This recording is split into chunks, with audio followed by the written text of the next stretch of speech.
आज उस ड्रामे का इख्तिताम हुआ जिसकी वजह से मैंने 30 साल बाद पाकिस्तानी ड्रामे देखने शुरू किए। एक शानदार ड्रामा, एक शानदार एंड और एक सरप्राइज। जेंटलमैन की किस्त ने आज एक तरफ लोगों को उदास किया, अफसुर्दा किया, कुछ आंखें नम भी हुई होंगी और उसके बाद एंड के बाद जो एंड था उसने लोगों के चेहरे पे एक मुस्कुराहट भी दी होगी और एक नई होप भी कि सीजन 2 आएगा।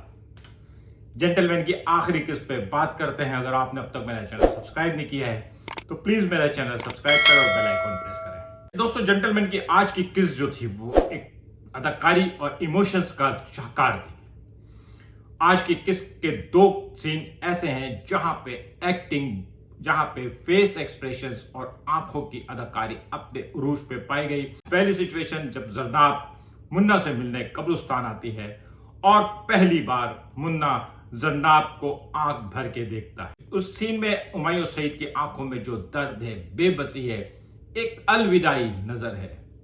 उसको मालूम है शायद अब वो दोबारा कभी भी जरनाब को नहीं देख सकेगा।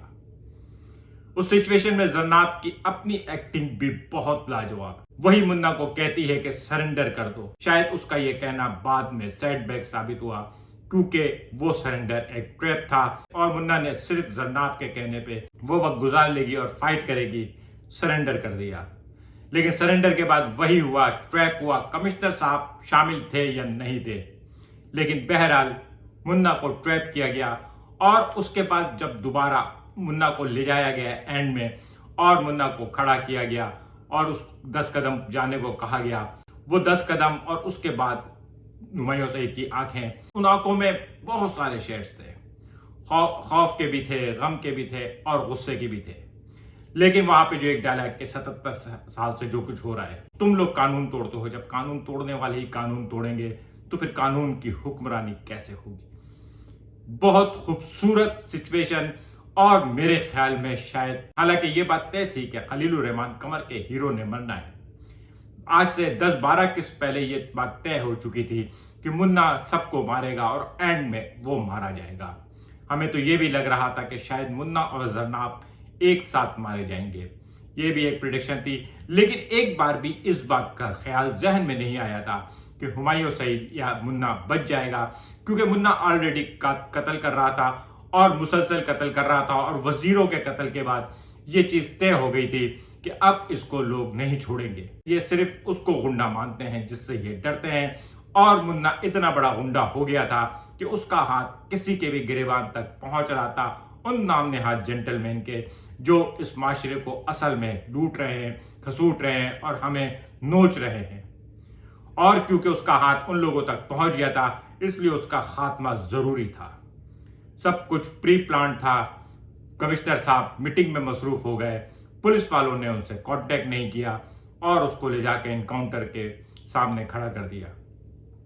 ओवरऑल ये ड्रामा बहुत खूबसूरत था। इसमें कुछ फ्लॉज थे जिनको मैंने वक्तन फवक्तन डिस्कस किया। एपिसोड टू एपिसोड फ्लॉज को डिस्कस किया जाता है। माइक्रो लेवल पे इसमें कुछ खामियां निकाली गई, जैसे मैंने कुछ सीन्स को बताया कि ये कुछ इंडियन फिल्मों की कॉपी थे या फिर जरनाब और उसके बाप का जो रिलेशन था और जिस तरह से उसके बाप का बिहेवियर था उसको थोड़ा सा इलॉजिकल कहा। लेकिन ओवरऑल ये प्रोडक्ट बहुत आला थी। एक परफेक्ट लव एंड वार वाली चीज थी।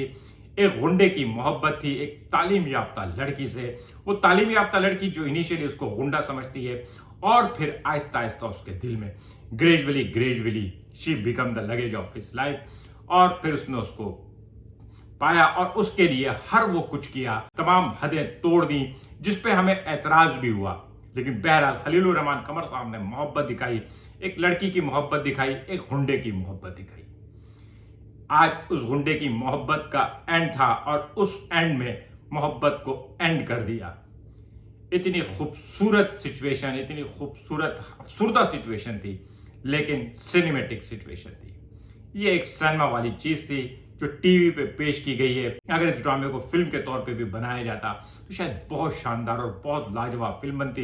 लेकिन सिनेमा के ऊपर लोग फिल्म देखते नहीं है, इसलिए जो कुछ भी देखना है टीवी पर ही देखना है। जहां एक तरफ इसके अंदर एंटरटेनमेंट वैल्यू थी, व्हाट नेक्स्ट था, क्यूरियोसिटी थी, अब क्या होगा, टर्न्स एंड ट्विस्ट थे, अपने और पराये थे, कौन किस वक्त बदल जाएगा, गद्दारी थी, सब कुछ था। वहीं इस ड्रामे के अंदर बहुत कुछ नया था।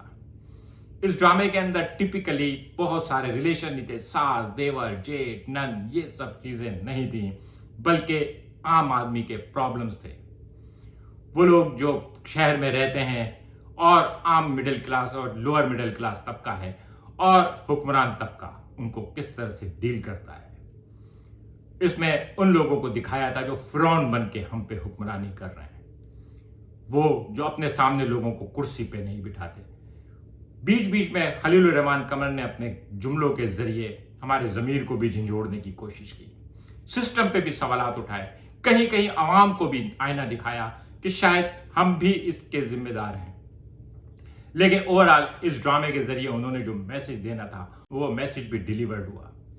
सबसे अच्छी बात यह की कि इस ड्रामे को ड्रामा ही रहने दिया, एंटरटेनमेंट वैल्यू भी रखी, अट्रैक्शन भी रखा, सस्पेंस भी रखा, थ्रिल भी रखा और साथ साथ अपनी तरफ से वाज भी करते रहे, वो लोगों को बताते भी रहे और समझाते भी रहे। अब ये आपके ऊपर है कि आप उस मैसेज को किस तरह से लेते हैं। आप इसको सिर्फ इंटरटेनमेंट को पॉइंट ऑफ व्यू से लेते हैं या आप इससे कुछ चीजें नोट भी करते हैं, वो आपके ऊपर है। लेकिन उसके बाद फिर ड्रामा खत्म हो गया। जरनाब ने अपनी डायरी लिख दी। जरनाब ने लिख दिया कि दिलबर और मुन्ना जन्नत में मिलेंगे और कहानी खत्म हो गई, नाम आ गया। और फिर 1 साल बाद जरनाब को मुन्ना का फोन। ये क्या था? क्या यह सीजन 2 की तैयारी थी? यकीनन मैं इस ड्रामे का इतना बड़ा फैन हूं कि मैं इस ड्रामे के कई सीजन देखने को तैयार हूं। सीजन 2 आवे ही आवे। क्या जरनाब को वही बीमारी हो गई जो मुन्ना को हुई थी दिलबर के मरने के बाद? वो कमांडर जिसके सारे फौजी मार दिए गए हों, अब जरनाब वो बदला लेगी।